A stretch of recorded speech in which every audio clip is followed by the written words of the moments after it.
For today's video guys, ay hayaan nyo munang ipakita ko yung ginawa ko kahapon. Kasi kahapon, wala akong masyadong ginagawa.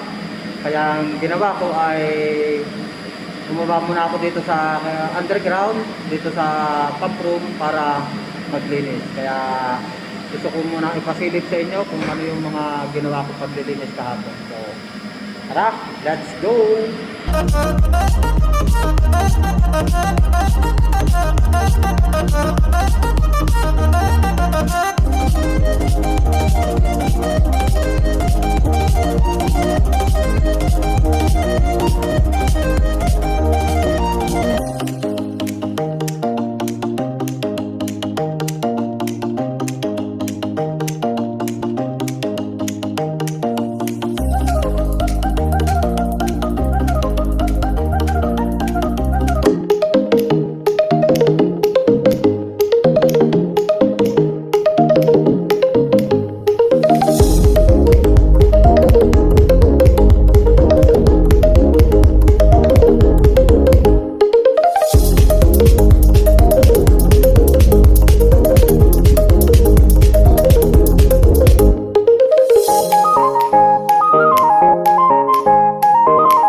Hindi tayo kailangan maging marte sa trabaho.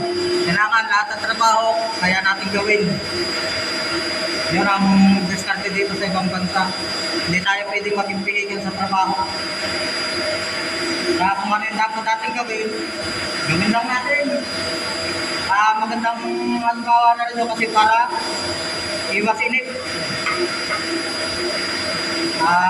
Kung baga sa ano, hindi mo namamalayan yung oras, mamaya tapos na yung trabaho tapos na yung isang araw na naman, diba? Kailangan, hindi tayo palagi nakaupo, babantay ng oras, trabaho.